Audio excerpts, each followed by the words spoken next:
Tonight we speak exclusively with the Abia State Governor-elect, Mr. Alex Otti, and he will be speaking to us on his victory and what he will be doing differently in the Southeast state.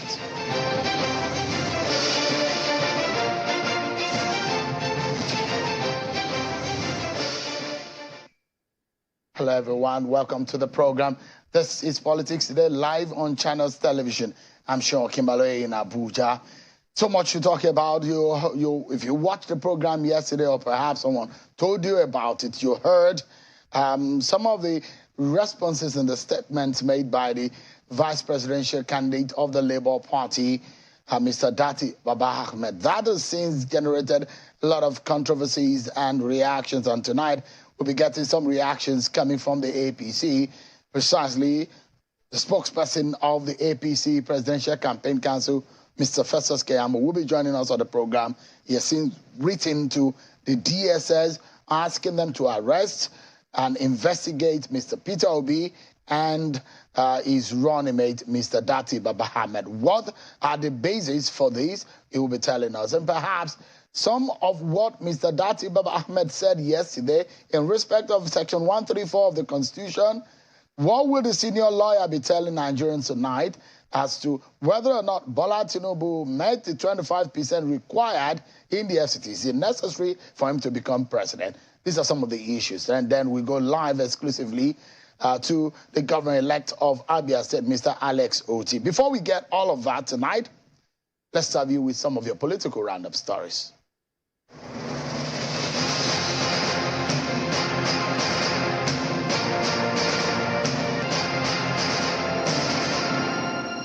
Thank you, Seun.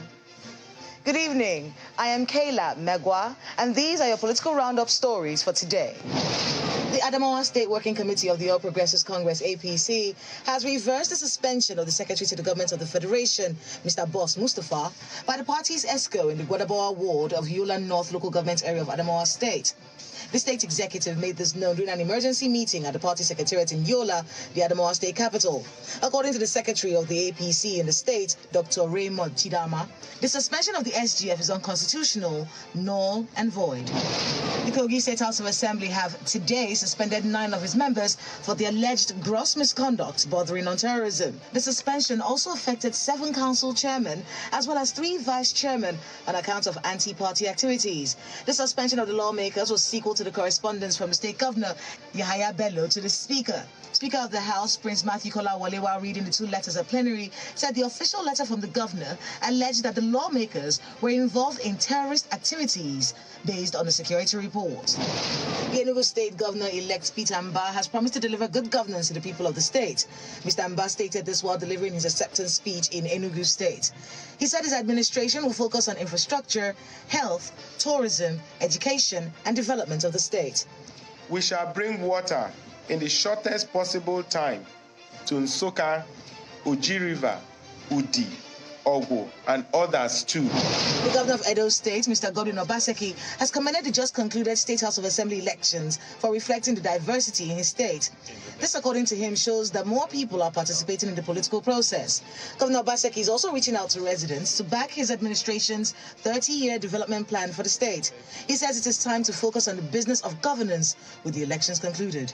This master plan will form the basis and set the direction for the development of Edo in the next 3 decades. And the governor of Adamawa State, Umaru Fintiri, has called on the people of the state to remain calm as they await the announcement by the Independent National Electoral Commission, INEC, for a new date for the governorship supplementary elections in the state.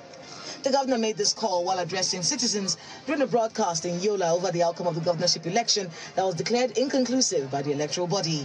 According to him, the people should go about their lawful business without any fear. We should still be patient with each other. We should be brothers keepers and ensure that the election doesn't come and go with us. It doesn't want anybody's blood. The leadership of the Labour Party in Lagos State has promised to challenge the outcome of the governorship election of last Saturday. The party is alleging violence and other electoral malpractices which need to be investigated and challenged. The party's chairman, Dayo Ekong, while addressing journalists in Lagos, calls for calm among party supporters, promising to stay on the matter.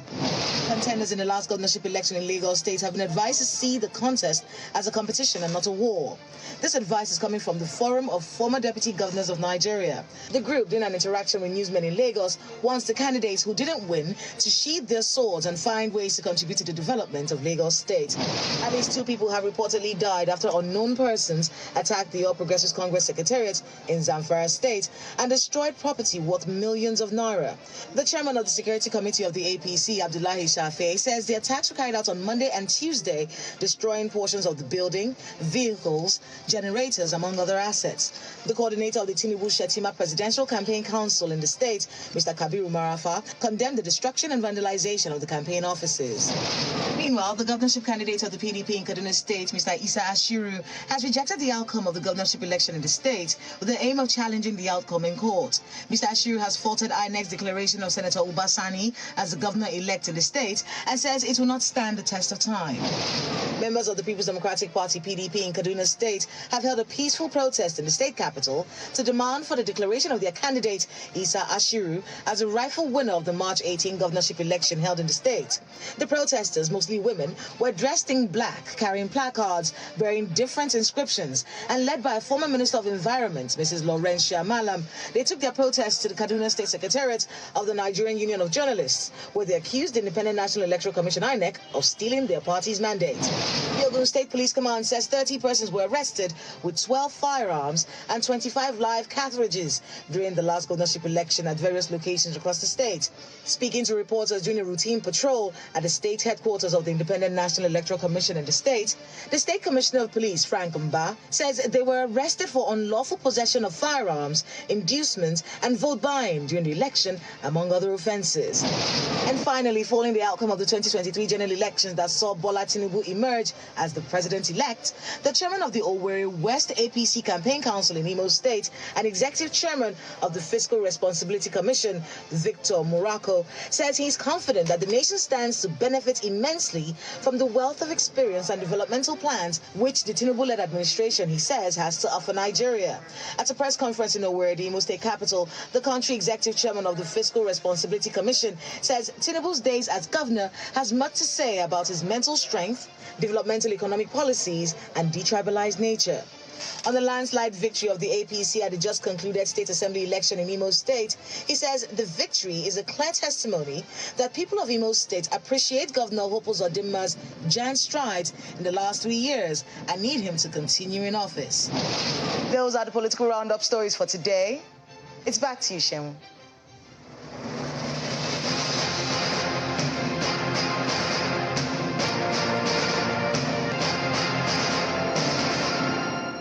Thank you so much, everyone. Since yesterday, after Mr. Datti Baba-Ahmed spoke on the program, there's since been a lot of controversy, and it has probably led to a petition written by Mr. Festus Keyamo, who has since joined us live here in our Abuja studio. Thank you so much, Mr.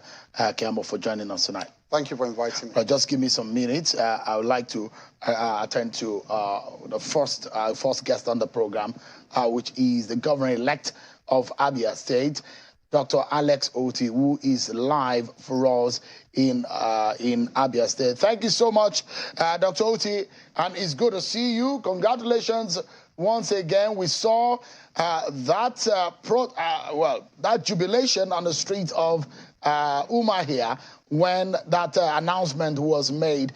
And perhaps let me ask you, this is your third time of running, and you can see the kind of feeling on the street on the street of Abia State, and the response some of the citizens gave. For someone who had run twice before now, this is your third time.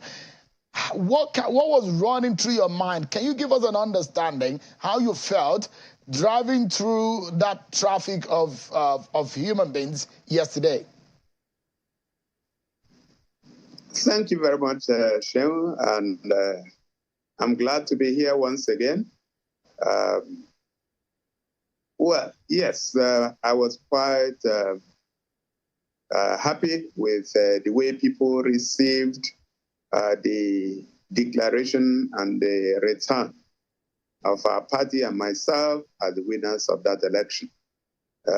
People trooped out in their thousands, and it was difficult to move in Umuahia. And don't also forget that Umuahia North, which is Umuahia Urban, was where we had the highest number of votes.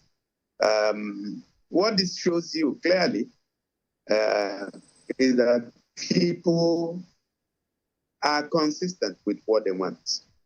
In 2015, we ran this race, and we clearly won the election, but it was stolen. We went to the court and retrieved it at the Court of Appeal, but the same in 20 that people know what they want. It would have been difficult to run for the third time if the reason I had decided to run in the first place had been dealt with by the outgoing administration. But what we see is that the decay is getting even deeper. The rot is getting worse. Salaries have not been paid for several months and years. Pensioners have not been paid for about 56 months. So people are actually tired, and people need the change.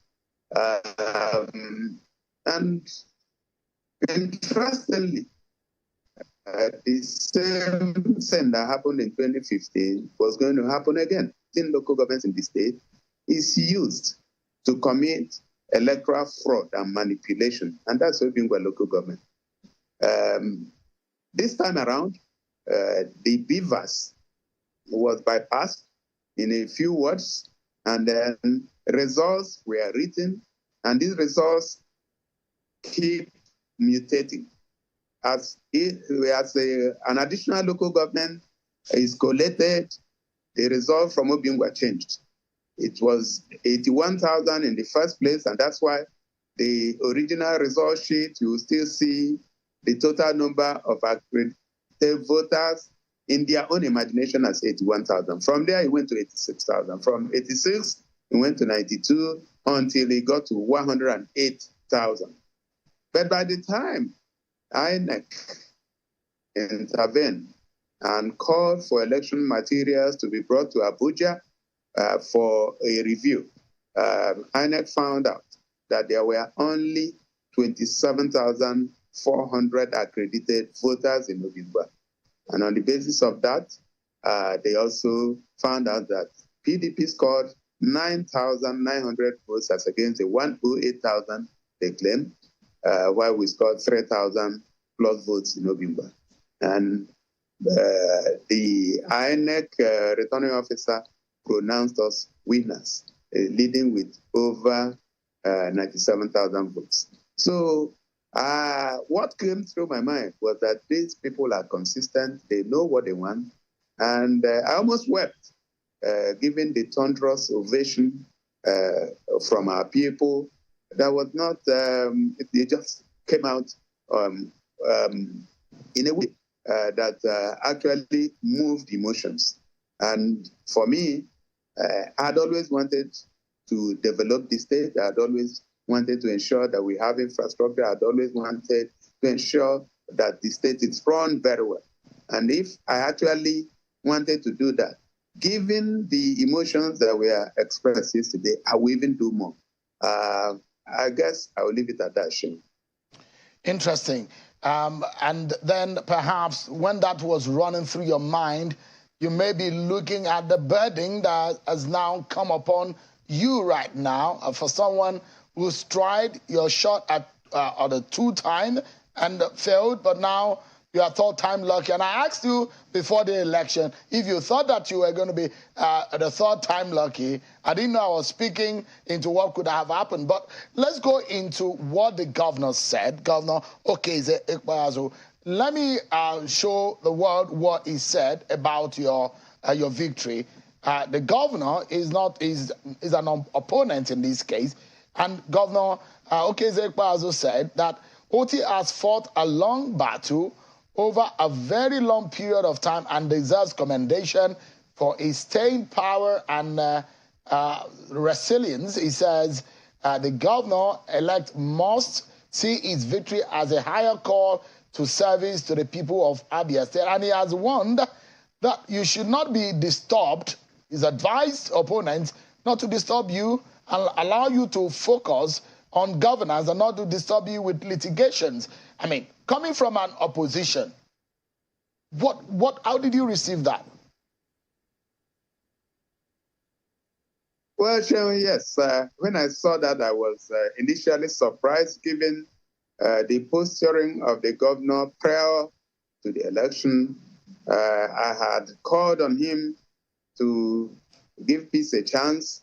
Had called on him to demilitarize his local government, Obingwa, where INEC staff were held hostage for 36 hours, where my own agent, that's the Labour Party agent for the local government, was battered and left for dead. And we had to make emergency arrangements to move him to the hospital. He's still lying critically ill there. When I saw him a few days ago, I was touched. So I had called on him to ensure that the process was transparent and that the will of the people, as expressed in the ballot boxes, will be maintained. So I felt he was very gracious with the statement, and I thank him, even if he realized late. But then, better late than never. Just like he had indicated in his statement, a lot of my opponents and people contested alongside me. The candidate of All Progressive Grand Alliance, Abia, Professor Gregory Ibe, was the first to concede defeat and actually called on INEC to conclude the collation and declare us winners. He felt that the delay, which we are privy to, was not necessary, because as at that time, 16 local governments had been collated, and I was leading with a clear 94,000 votes margin. Then he was followed by Bishop Benson, Bishop Onoha, Bishop Johnson Onoha, who also was the candidate of ADC, and then Bishop Emeka Wampa also followed suit by calling on INEC to declare the remaining results and announce me winner. A few other candidates have also done the same.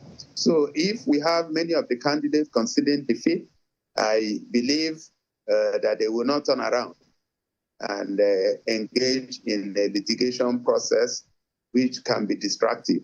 But the reality is that when elections are not seen to be fair and transparent, when the process has been compromised, it becomes difficult to ask people not to engage or involve in litigation.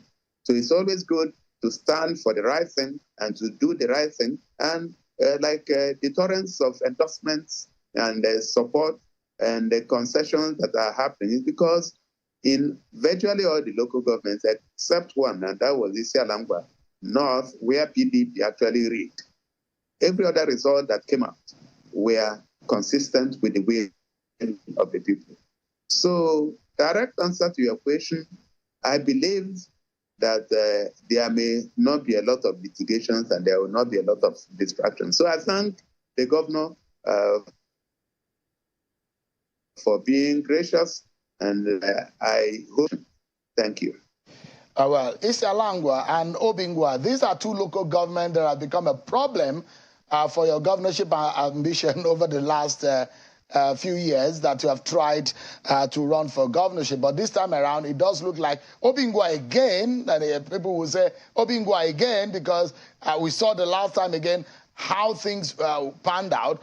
But I mean, with the statement of the governor and how the kind of camaraderie that is expressed in the statement, you have alluded that Abia State has been stopped or, I mean, not allowed to progress in terms of development as it should be, and you have blamed it on the PDP government, in whom you have ended a 24-year reign. From 1999, it's been a PDP, almost PDP government almost throughout in most part of those 24 years, which you have ended in this particular time. There are a lot of things that you have alleged that the PDP had done badly in power in Abia State. Would you be looking deeply into what has gone wrong before you, as soon as you assume office? Thank you. That's a very good question. If you do not look deeply, you will not understand. So I will look deeply. But what will I do with my findings? My findings will be for me to prepare, for me to understand, and for me to know the depth of the rot. There's no doubt there are a few things that you don't need to look deeply to understand. You don't need to look deeply to know that doctors who are on strike today have not been paid for the past 26 months. You don't need to look too deeply to understand that pensioners in the state have been owed their pensions and allowances for the past 56 to 57 months.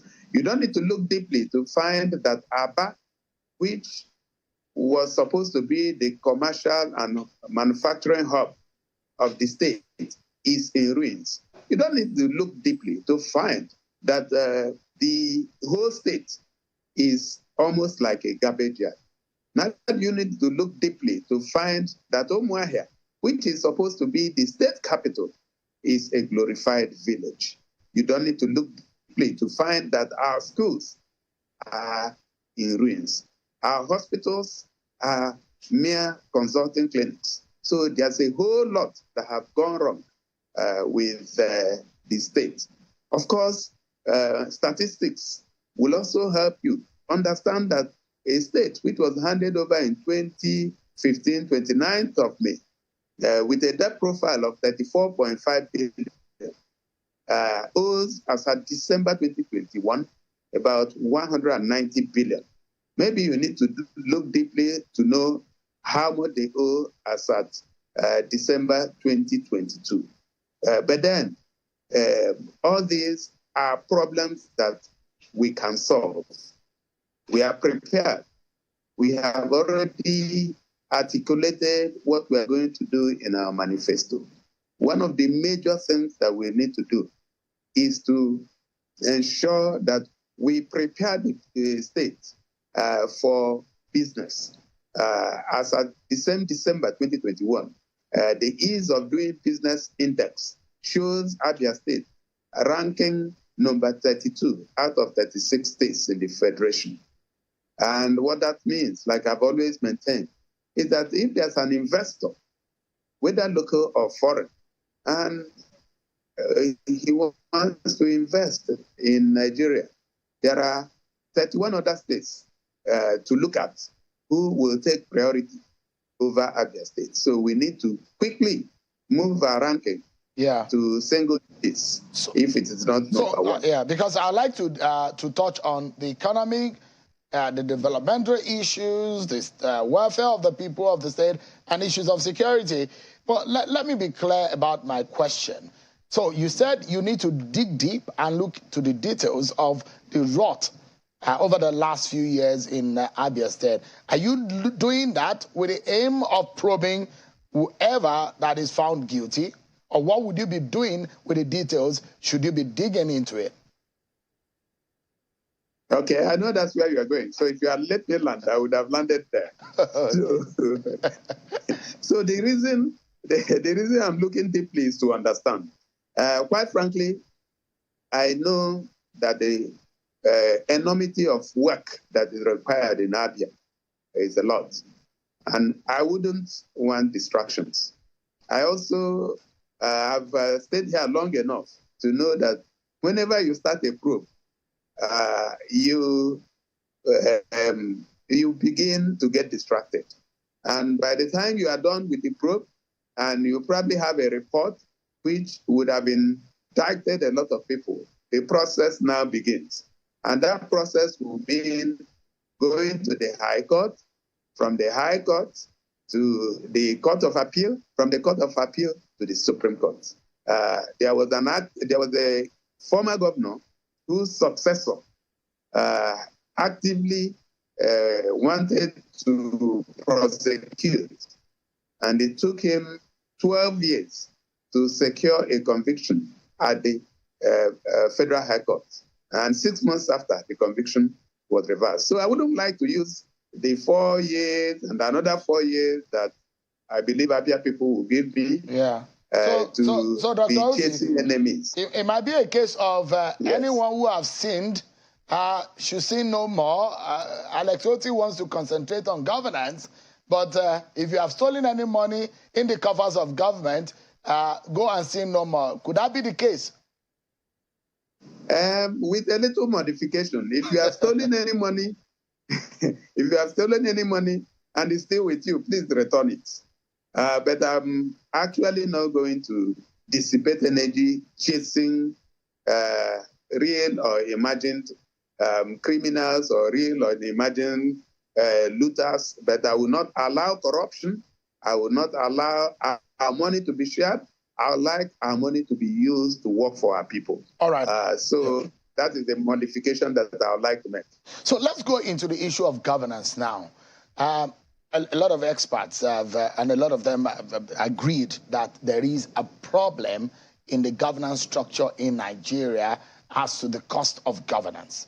You see litany of special assistant, assistant to the special assistant, advisor to the special assistant, assistant to the special advisor, and you see a lot of travels, and a lot of people have posited that this is where government money goes into, and that is the reason why there is so enormous money going into servicing people in government, not the people of the state. Would you be doing anything differently in terms of cutting cost of governance? Absolutely. I have time and again spoken out, written about the cost of governance being a major problem in the country. And it applies to the federal government as well as it applies to state governments and all the way to local governments. And I believe that my presidential candidate did very well in Anambra State because he reined the cost of governance. And it's the same kind of model that we are going to run in Abia. We will not, there's only so many jobs you can create in the public sector. So when you are appointing 12,000 personal assistants and special assistants who basically don't have an office but collect money at the end of the month, you are just creating a problem for yourself. So we are going to run a very lean government. We are going to cut our code according to our size. We believe that it is the private sector that should be supported to create jobs. And whatever it takes to support the private sector, we'll do exactly that. But we are not going to run a bogus government. We are not going to get ourselves involved in very high cost of travel. There's a state that I looked at their numbers and I find that 2 billion naira was spent within a year to charter private jets. That does not make sense. I find that a lot of money is spent buying expensive wines and champagne and all that. That is also not responsible. So we are going to run a lean government. We are going to rein in cost of governance so that we have enough money released to support the economy. So you might be using the Peter Obi template of, and also he's very popular of saying he doesn't give shishi. And I probably would like to ask you in that respect, Save for Peter Obi, do you think you probably would have emerged winner in this time around?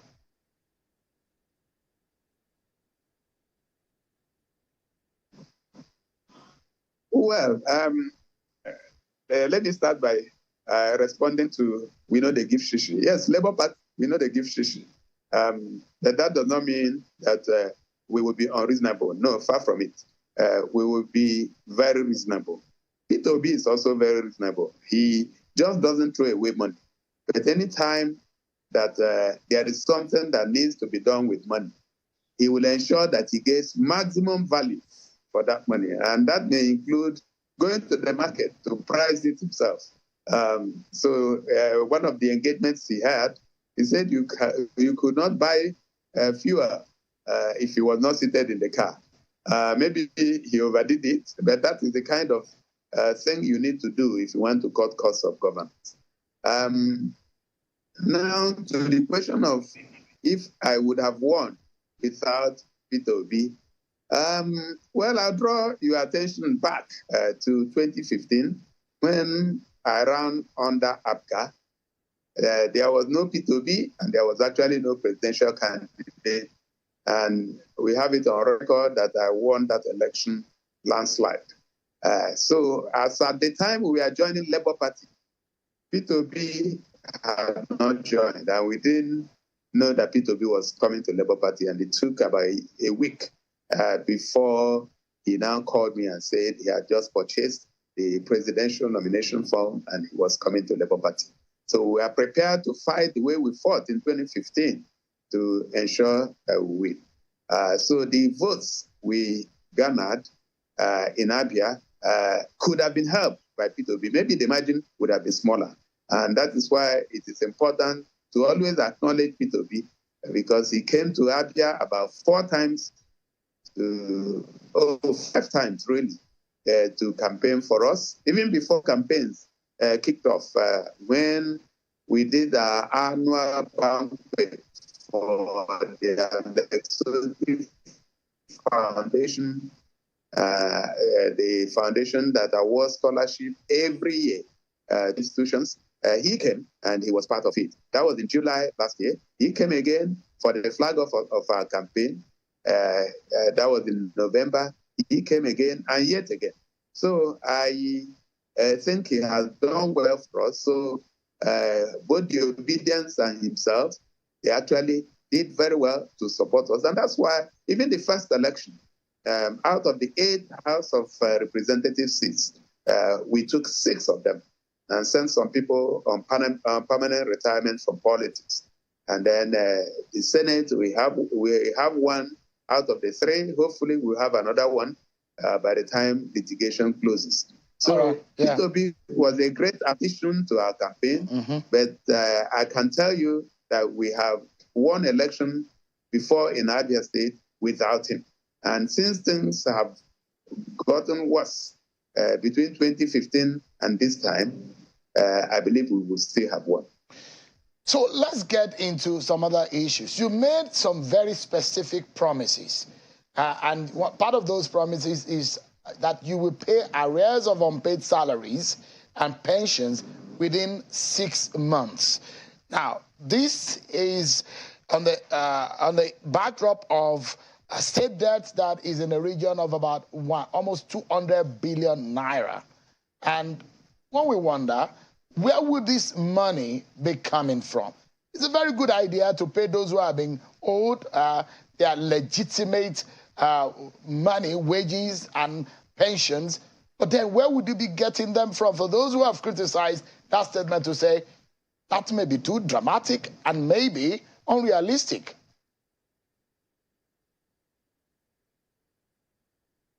Well, they have a right to their opinion. And,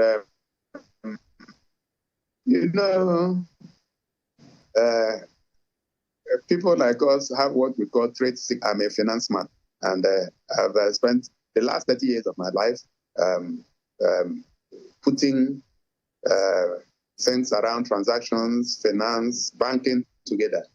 And so I know exactly what to do. The first thing that I'd like to do and which I have started discussions, is to look at this debt, almost 200 billion, and find a way to get some write-offs, some debt forgiveness, and then finally some restructuring.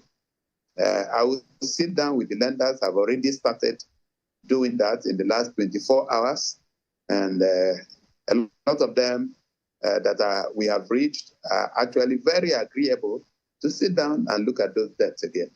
I may not have proof, but something tells me that some of those loans may have problems with them in terms of interest rate, in terms of exchange rate, and all that. I know that the finance ministry had been occupied by ex-bankers and some of my junior colleagues. But again, our people say that an old woman doesn't get too old to a dance that she knows how to dance.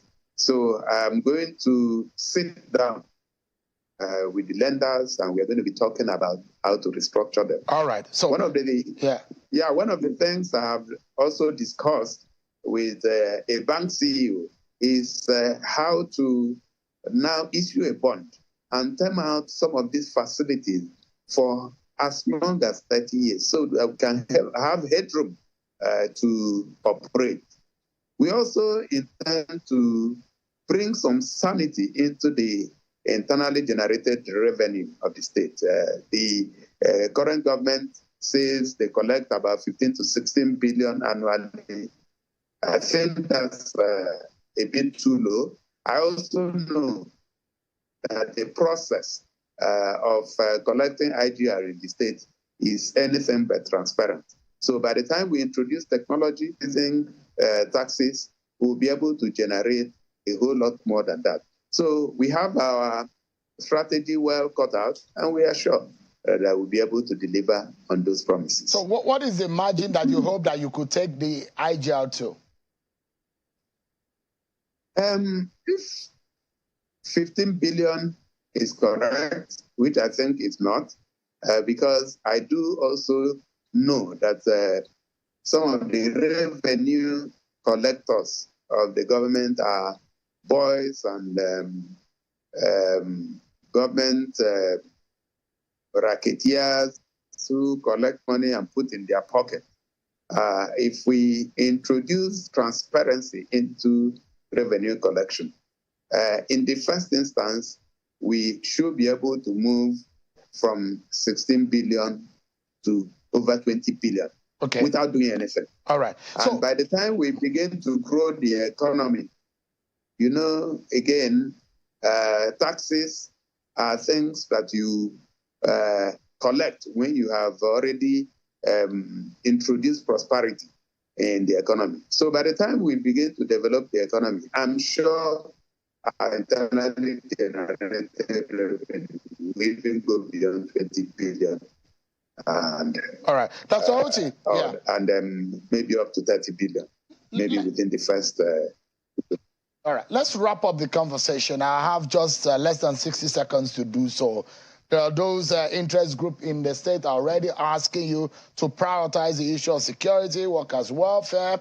But there's something I'd like to say, and this is what my own view of economics of the regional government or the state government, which in the real sense, if we are to follow federalism, we need to also look at how the state can be comfortably making their own monies without so much dependence on the federal government. So I'd like to know, what identity would you like to give Abia State? There is Aba that is globally recognized. People in Aba, they are very, very resilient, and they make very fashionable shoes and all what have you, leather materials coming from Aba. But all of these are largely being consumed on the local level. How would you like Aba to be recognized, or Abia State as a state? What kind of signature or stamp would you like to put on the economy of that state? Very good question. I just wish it wasn't the last question, because it's something that I would like to dwell on. But the first thing that we do, as we highlighted in our manifesto, is to create a special ministry for Abba. Like I said earlier, Abba is the industrial and commercial hub of the Southeast, if not Nigeria. The only problem that Abba has had is the consistent neglect of previous administrations. And that is why most parts of Abba are simply impassable. The other day, it rained, and I was in Ariaria Market, which is arguably the largest market in the Southeast, and the whole place was flooded. People's shops were flooded. All it requires is for a responsible government to channel the stormwater to a place called Waterside, and then the roads will be built. It's not rocket science, and we are going to do that. So we are going to ensure that infrastructure renewal is top on our agenda. And we're also going to ensure that security, which you mentioned, a lot of times people talk about security and they don't understand why insecurity is the order of the day. Abia State has an unemployment rate of 51% today, over and above the 33.3% national average. So what do you expect when virtually everybody is unemployed? So we are going to ensure that we create wealth, we take a lot of our people out of the streets and secure the state. And once you have good roads, you have electricity, you have pipe-borne water, you clean up the place, and the environment is attractive. Most of the businesses that voted with their feet will come back. And Abba would take its rightful place as the industrial and commercial hub. People, like you said, are very resident, and all they require is a responsible government that can support their businesses, and they will go places. Dr. Alex Otti, Governor-elect of Abia State, congratulations one more time, and I wish you the very best in what looks to me like an enormous task, but it's a business and a role that you applied for. I wish you the very best, and I hope that the people of Abia State won't be disappointed. Thank you so much indeed. Thank you, Sharon. Thank you very much. All right. Thank you so much, everyone. So Mr. Festus Keyamo is with me right here in the studio, and we'll be getting response based on what Mr. Datti, Baba-Ahmed, and Mr. Peter Obi has said. He's petitioned them to the DSS. We'll be getting a robust response from him. We'll take a break, everyone. Join us after now. Thank you so much, everyone, for staying with us. Yesterday's program has gotten a lot of reaction, and the spokesperson of the All Progressives Congress, APC, Presidential Campaign Council, and Senior Advocate of Nigeria, Festus Keyamo, has petitioned the DSS, asking the security outfit to arrest Mr. Peter Obi, a candidate of the Labour Party in the just concluded presidential election, and his running mate, Mr. Datti Baba-Ahmed. The senior lawyer has also asked the DSS to arrest and prosecute Obi and his running mate over alleged incitement and treasonable felony. In a petition addressed to the DG of the DSS, which was dated 23rd March, the minister opined that in a post-election period such as this, there is a need to soothe frayed nerves, lower the temperature, and begin the healing process. I'm being joined by Mr. Festus Keyamo, Senior Advocate of Nigeria, Minister of State for Labour. Thank you so much indeed for joining us tonight. Thank you very much. And then, first of all, Ramadan Kareem. To our Muslim brothers. Our Muslim brothers and Absolutely, sisters. They started the Ramadan. So let me begin by asking you, what prompted your, and if you can be specific, there must be something that annoyed or angered you, because you said you are doing this in your own personal capacity. You have written to the DSS, although the DSS has not granted your prayers. But what was it that moved you to that point? Well, let me start by saying that in this post-election period, campaigns are over. So normally we are torn between the extremes of, going full conciliatory in our tone, or, being as firm as possible, in asserting our mandate and our rights, to govern this country as given to us by majority of the voters. Now, we have been instructed by the president-elect And you saw it even in his open letter that, look, we should begin the healing process. So this combative tone of now we adopted during campaigns, we ought to jettison all of that now and then begin to, stretch our hands out to the opposition. Remember, the moment the results were announced, I was the first, as the spokesperson of the campaign council, to say, look, don't taunt them. They are patriots, they are our brothers, they mean well for this country. It's just that, perhaps the templates they sold to Nigerians were less attractive than, was less attractive than ours, and more Nigerians accepted us. But they are patriots. And that's the kind of language we want to see now. But then it appears too, and this is the point I want to make, that when you now have a mandate to defend, you have a right donated to you by Nigerians, and you become too condescending. You genuflect too much, and you beg too much. It also conveys the feeling or the, impression that you have stolen something and you are begging to be accepted. So that is also the danger of, the other extreme of becoming too conciliatory and all of that. So there must be a point at which you draw the line to say, look, I have appealed to you enough. For the sake of our country, let us come together. And I think that is the line that Peter Obi and Datti Ahmed, they have crossed. There is a constitutional process to address grievances. A process has taken place. An election has happened in accordance with the law. Results have been declared by the body constitutionally imbued with the right to declare that result, which is INEC, not any other body, INEC. INEC has declared a president-elect. The Constitution also envisages that certain persons will be dissatisfied with that declaration. So we are not in a position or situation of constitutional crisis like Datti Ahmed tried to paint.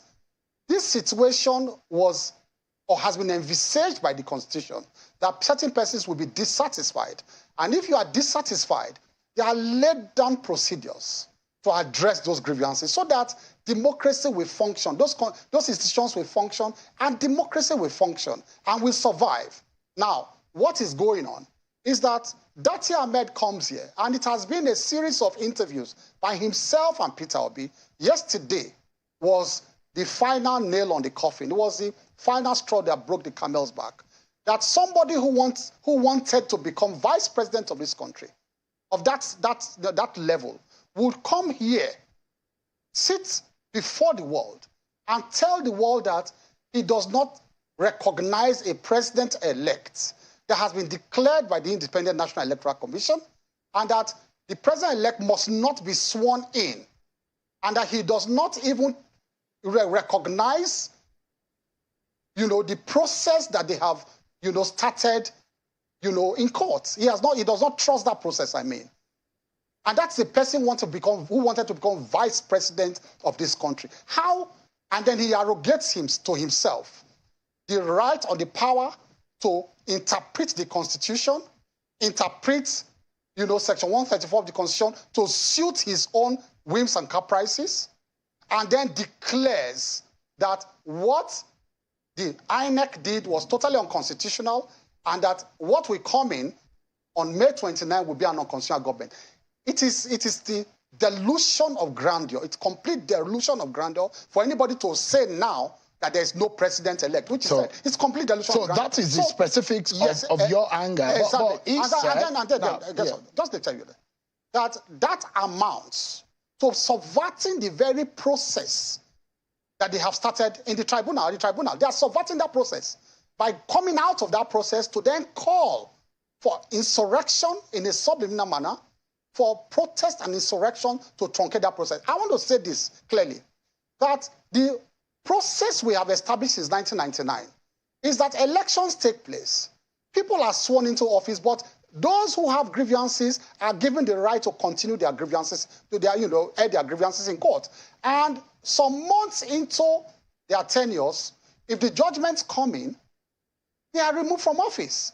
So there is nothing so serious that he came to raise here yesterday about swearing in somebody who has be given a certificate of return. Himself, Baba-Ahmed himself, was removed from office twice. He stole people's mandates. And I'm not saying anything gross. It is judicial pronouncement that you stole a mandate. He was sworn in as a senator, was he not? He accused your party of stealing. But hold on. But he was sworn in. And I'm asking. Let me finish. Let me finish this statement. He was sworn in as a senator. But the person who was challenging his victory continued his case in court. Another CPC, under the same Buhari that he's abusing now. He rode under his wings, purportedly won a Senate seat in Kaduna, was sworn into office. Nobody said he shouldn't be sworn in at that time. But he was carrying a stolen mandate. And at the end of the day, there was judicial pronouncement, and Baba-Ahmed was removed from office. Why is he opposed to that same procedure that he benefited from? In our own case, it is not an admission that our election was flawed, was totally flawed to the extent that it substantially affected the result of the election. No, I'm not admitting that. I'm not saying that this is a procedure we have since established in 1999. So why? So you think that the election was flawed? Oh, what? You think that the election was flawed? No. I'm saying that it was not flawed to the extent. But it was flawed. No, in some areas there were infractions in areas. In the southeast. But the allegations are that in the southeast. In the southeast there were flaws. In the southwest there were some flaws. That the victory of your party is illegitimate because they believe that there were a lot of voter suppression and in fact it's a stolen mandate. Those are the words of the opposition. Who has the right? Who has the right to make that determination? You were asking him yesterday. Institutions must function. How can someone who is a participant in the process now arrogates on himself the right to be the judge and the jury and the accuser, and you are a participant in the process? In fact, yesterday I heard one of the strangest sentences I've heard as a lawyer. You know that sentence he came here to say, and I'm not surprised because he's not a lawyer, but he runs an institution. He said, this section of the Constitution comes interpreted. You heard that yesterday. That, no, you don't need to bother. This section comes interpreted. I have never heard that in my life. What I have heard from my life as a law student is that the right to interpret provisions of the Constitution lies in the judiciary, and that's why you have a tripod. And I'd like you to get your own interpretation.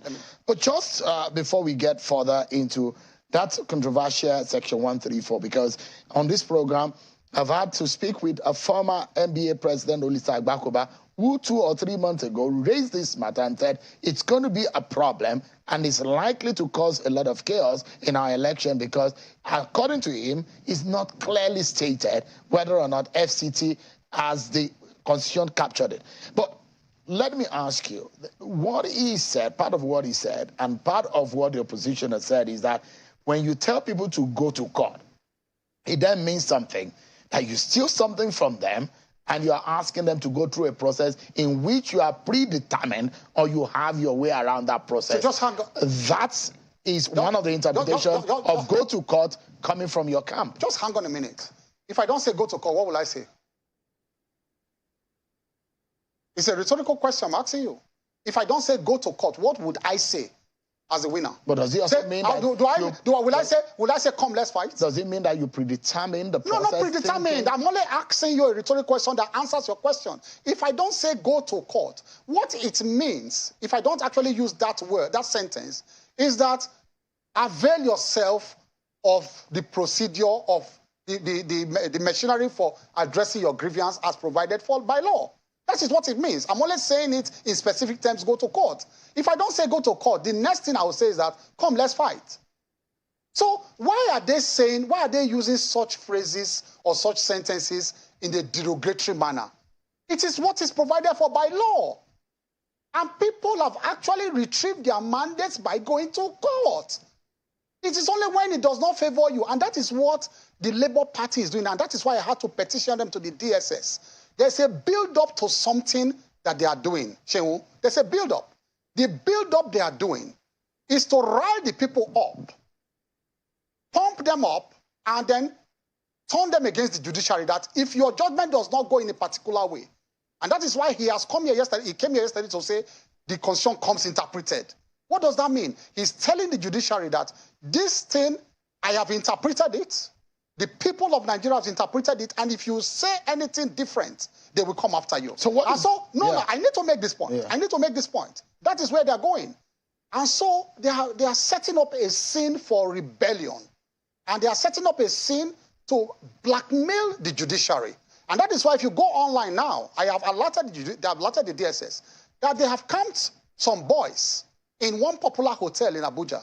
And I will give that information to the DSS, where they have told them every morning to be pumping out,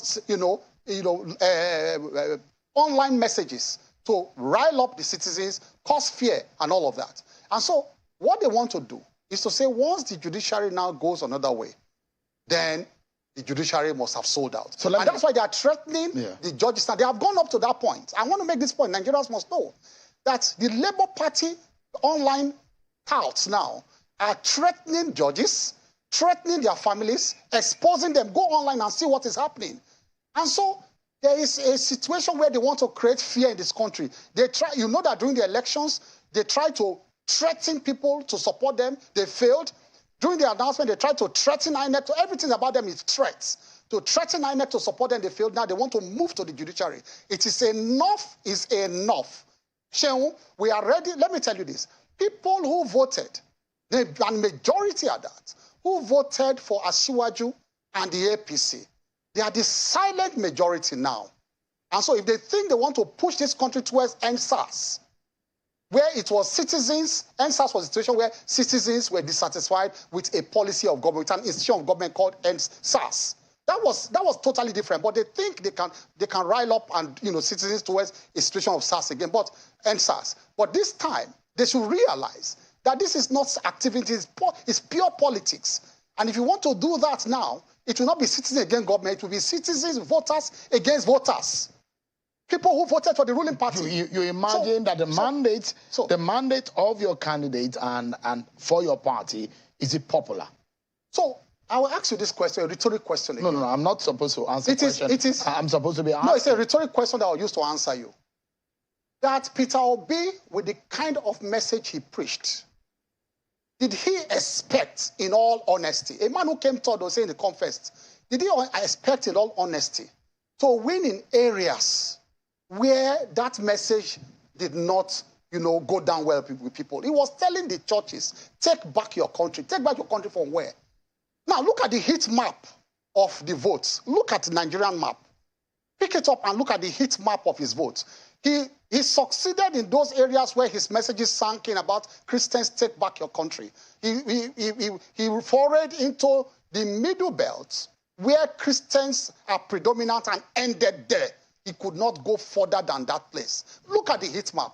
And so the heat map exactly reflected the kind of message he preached to people. So within the ambit of the law, I'll tell you this. Within the ambit of the law, if someone is hurt by a process and he lost out in the process and he thinks that that loss was illegitimate, it was edged out illegitimately within the ambit of the law, does he not have the right under the law and the independence of mind to be able to speak out? Oh, there. But you don't say you don't recognize a legitimate government. That is treasonable felony. What Peter Obi and Datti are doing is treasonable felony, and we must draw the line for them now. That is your interpretation. No, it is not. It is the courts to when you don't recognize a legitimate government that has gone through the process and it is legitimate, and you say you don't recognize it, you want to live your own life, it is treason. And let me tell you this. That's how you interpret it until the court now say... What Peter Obi... that is when they will defend themselves now. But you must be charged first. Do you understand me? You will be charged for that. That's what I'm telling them to do. I'm not interpreting. They will charge them for that. Charge them and go and defend yourself. Why you are calling on people to protest? That's the remit of the states to do this. Yes, that's what I'm saying. That's why I've submitted myself to process. Have I not? Did I come here to say I will go and arrest them physically? I'm a senior lawyer. I've instituted the process. I have started the process. And you see, what they are doing, let me tell you, they are living in a bubble of their own. Peter Obi, Datti, and his supporters, I'm saying this on air, they are living in their own bubble. They are not hearing the other voices of Nigerians who are saying, we hate your bigotry.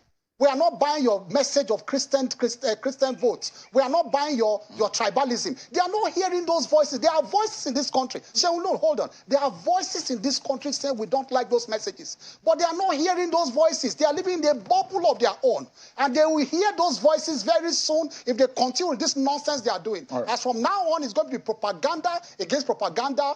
Word for word, we will meet them everywhere because Asiwaju has a mandate he will defend, and we're prepared to defend that mandate. And you politicians are not afraid of burning this country with the manner in which you have described it? Let me tell you this. Let me tell you why. If you want to push your supporters to protest, it is only where you are popular you can protest. So you are going to be burning the areas where you are popular. Do you want to tell Obi that I can call us protesters in Kanu? Can he call out protesters in Ekiti? Can he call out protesters in Ondo? Can he call out protesters in Borno? Can he call out protesters in Jigawa? Go and call them out now. Right. You can only call out protesters where they are popular. So you'll be burning areas where you are popular. That is where you can burn. Let me pause you for a moment. I will take, we'll pay some bills and we'll come back to the conversation. And I'd like to know your own interpretation of Section 134 in also looking at Section 229. These are some of the issues that have been raised yesterday, and I get your reaction to those issues. Stay with me, everyone. We'll be right back. Thank you so much, everyone, for staying with us. Let's bring these news quickly to you about the activities of the People's Democratic Party and some disciplinary measures that are being taken. We understand now that the former governor of Ekiti State and the former SGF, former Senate President Pius Ayim, alongside Governor Fayoshe, Professor Itavaya and Aslam Aliyu have been suspended by the People's Democratic Party. Governor Autumn of Benue State has been referred to the National Disciplinary Committee. We're getting more reactions on that and on Channels Television News at 10 and more stories on that. Let's continue our conversation with Mr. Festus Keyamo. Thank you so much indeed for your time. Thank you. Let me take you to Section 134.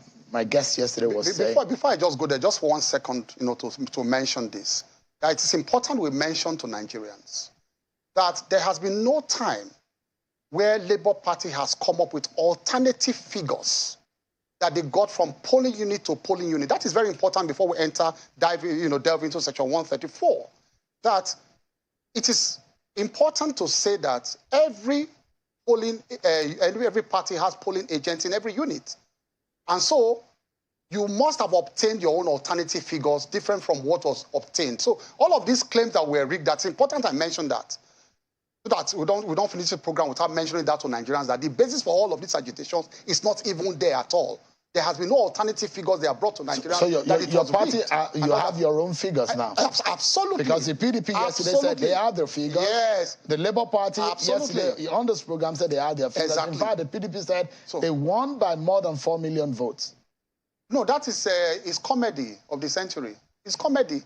When you say 4 million, where did you get it from? Where are your tabulation? 4 million of their votes was not reflected. You just read the news just now about PDP. It has been It's just like the case of PDP was that everybody saw the accident that was waiting to happen, but they did not see that accident. It was an accident waiting to happen. Turned into straight into 3. Even the small one that was left was also further depleted by G5. How did you expect to win? So for Labour Party, coming back to Labour Party, they just come up, like Baba-Ahmed said yesterday, all they have done since, like the PDP has done to just manufacture a figure that we won by this, is to just manufacture big emotive words to sway everybody to say the election was a sham, it's a disgrace, it's a disaster. These are just emotive words without tying them to factual evidence. And nobody is bought by all that again. What they just want to do, Datti Ahmed and the is to pose as some kind of Rambo that have come to save Nigeria. That's what they are doing. Well, they are Rambo, they have been designed, so they are determined to do anything, either unethical, unorthodox, to save Nigeria. They are posed as Rambos, political Rambos. They've said that they have evidence. They are cunning lying machines. Mr. Keyamo, they have said, the Labour Party said, they know that they won this election and with a better margin, and that they have their evidence and they are going to court to prove it. We are very happy with that. We are happy. It's because I'm in cabinet now that you will not see me appear on the first day in court. But after May 29, on May 30th, you will see me. I'm working with the team. You will see me in court. The law is against my putting on my wig now as I'm cabinet, but I'm working with the team. So on May 30, you are going to see me in my wig and gown in court. So I know the facts we have. I'm not going to reveal everything. And I'm very sure that I know the facts we have. You have seen the petitions, you have been seeing reactions. Of course. And not only the election matter, that in fact, there are matters that have been raised bordering on the capacity and the qualification of your candidate to even run for office in the first place. I don't want to impugn the judiciary here. If not, I would have used the word laughable. But it is important for me as a senior lawyer not to ridicule the judiciary. But at the end of the day, like I said, I tweeted a few days ago, I said, I'm excited about this petition. Why am I excited? Because those issues we shouted and tried to explain to Nigerians during the elections, that these things were useless allegations, you will hear from the judiciary, you will hear from their law lords loud and clear now when they give their judgment. And call me back. Keep this tape. Call me back after the judgment has been given. We all know law. We all know the law. Even the opposite side, they know too. Some of them have called me to say first now we just do our work. They told me. Are you predetermining what will come out of the No, I'm not courts? talking. That's why I said I will not impugn on them. But call me back after the judgment and say those simple issues we have tried and tried to explain to Nigerians, they will be exposed. And I'm excited these things have been brought to their petition so that we can have final judicial determination of those issues. All right. You will see them. Let me take you to section 134, and I'd like to get your own reaction. So if you can put it on the screen. And this is what section 134, subsection 2. And clearly what it states about how an election of 2 or more people in an election for the presidential race will be determined. A candidate for an election to the office of president shall be deemed to have been duly elected where there being more than 2 candidates for the election. Hey, the first instance is that he has the highest number of votes cast at the election, and the B part says he has not less than 1/4 of the votes cast at the election in each of at least 2/3 of all the states in the federation and the Federal Capital Territory, Abuja. That is where the controversy came. What is your own interpretation? You know, Sean, you want me to expose our briefs here now, but I'll give you a small expo because here I will not start arguing our case. But let me give you one small expo. Do you know what we call expo, when we're in school? Now, there's what you call the spirit and the letters of the Constitution, or the letters and the spirit of the Constitution. There's also what you call the community reading of the provisions of any law. What has been long established in our laws is that the Constitution and its provisions must not be read in isolation. These are very elementary principles that all lawyers know, and I'm sure you know that too. Before we came already, you said I should not refer to you as a law student, but I must refer to you now. You must have heard that in your law class. Because there's a community reading. It's not very still. You use that, but I mean, it's your so intimidation tactic. But it doesn't move me a bit. You are growing now. You are growing. It doesn't move me. You are not intimidated again. I've seen you as a young lawyer, and how intimidated you were. No. But thank God that you are bolder than you were before. But please go ahead. All right, now, so those are the 2 things I've told as a guide. So looking at section 134. 1, there must be community reading. And there's what they call the spirit and letters of the Constitution. First question to you. The Constitution says everybody in Nigeria is equal for the law. There's equal rights before the law in Nigeria. That you cannot dispute. It's a standard, clear, settled provision of the Constitution. Equality before the law. Secondly, if you say there's equality before the law, and you now say certain voters existing somewhere should now hold what they call the golden card to override all other states in the federation, does that meet the spirit of the Constitution to make everybody equal before the law?